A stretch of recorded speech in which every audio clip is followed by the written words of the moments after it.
more delicious. It starts with a pork chop. And you can see I've asked my butcher to leave a little piece of the bone here.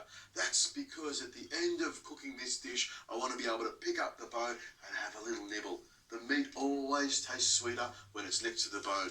To help my pork chops cook a little bit quicker, I'm going to hammer them away. Hammering away at your meat is quite an easy thing to do with one of these hammers. You just give it a bit of a tap like that. And what it does, it makes it look a lot bigger than it really is. Hammer away like this. And a little tip is to always keep your fingers well away from the hammer. The amount of times I've bashed these fingers, you don't want to know. Now that I've flattened out my pork chops, I want to add a little bit of seasoning, a little bit of salt on the both of these. And as I say constantly, salt loves meat and meat loves salt. Lovely flaky salt on top of there and lovely twist of black pepper. Here comes the fun part. It can be a little bit messy, but you take your pork chops and put them in a little bit of plain flour, just like that. What that does is gives it a little bit of coating and helps the next stage, which is the egg and milk layer, to stick. Now, while my pork's on the other side, there's a good reason I did that. A little bit more salt on there, just to make sure both sides of the pork are seasoned. Twist of pepper as well. Seasoning your meat is the most important thing you can do with it. That's what brings out the flavour and makes it tasty. Now, I've got a little bit of milk here and 2 free-range eggs.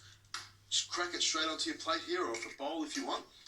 You can see these are great eggs. See how there's a big primary egg white around the side there? That tells me that these eggs are nice and fresh. The only eggs you want to use are fresh ones. And with a fork and another pinch of salt, I break up my eggs. They say that when you want to whisk up eggs, a fork is the best way to do it. I've tried a few other things and I reckon I'd have to agree. And I'll just add a little bit of milk to it.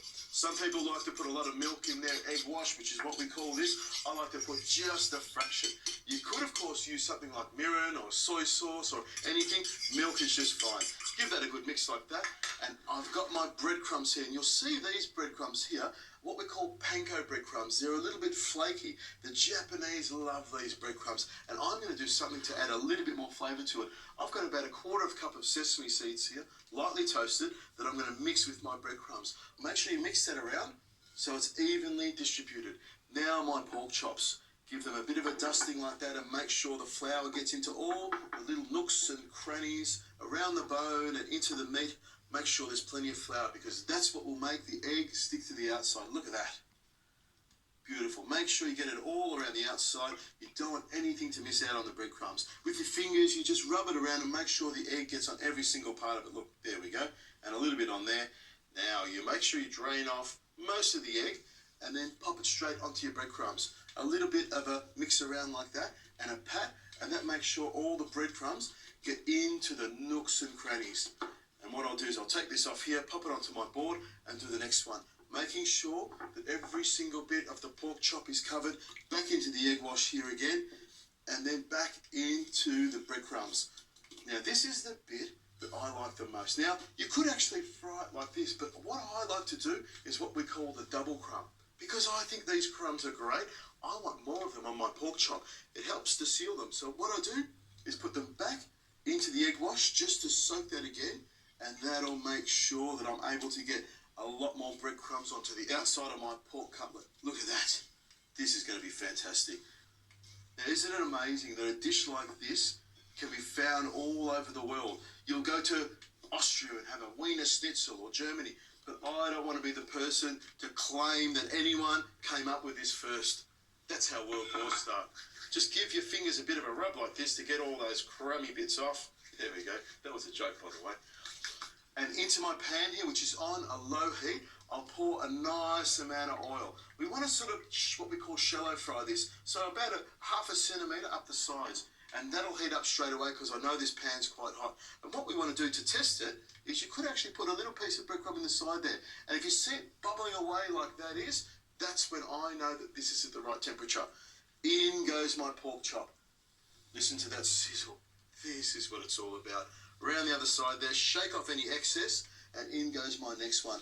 I know that on a medium heat, this will take about 4 minutes on each side. So the outside, the breadcrumbs are cooked nice and golden, and the inside, my pork, is perfectly cooked. I'll clean this down and make a lovely little mushroom sauce to go with it. just flip these over here like that. Look at that. Nice crust on it. Golden. Perfect. Look at that. Even better. In about 3 to 4 minutes, the other side of these pork chops will be cooked. What I'm going to do is put together a little mushroom sauce. I've got some olive oil here, another hot pan, and in go the shiitake mushrooms. I've got some enoki mushrooms here, which are long and thin. They're beautiful little mushrooms. I'm just going to cut them in half and pull them apart.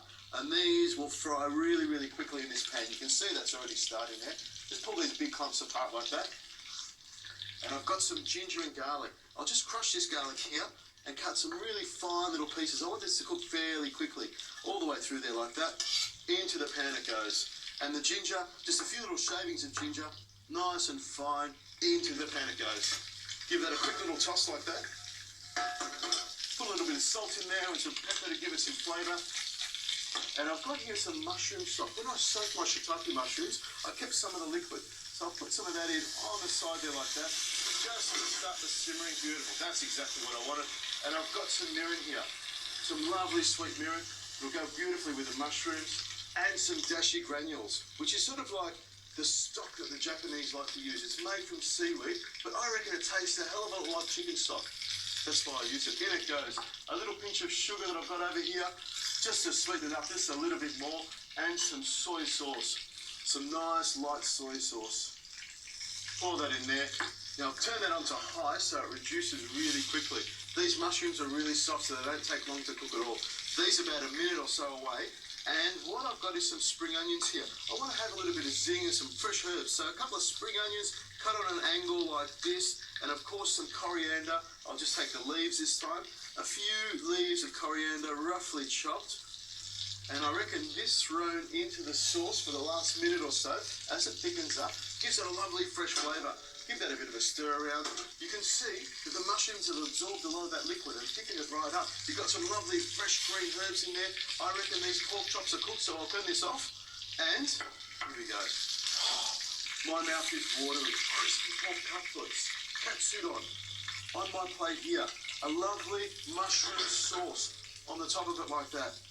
Mushrooms on there, a little bit of the liquid as well. Some lovely herbs in there. Let some of the sauce run down the side. Oh, fantastic. Put that little shiitake up there. I've got some mustard cress on the top there.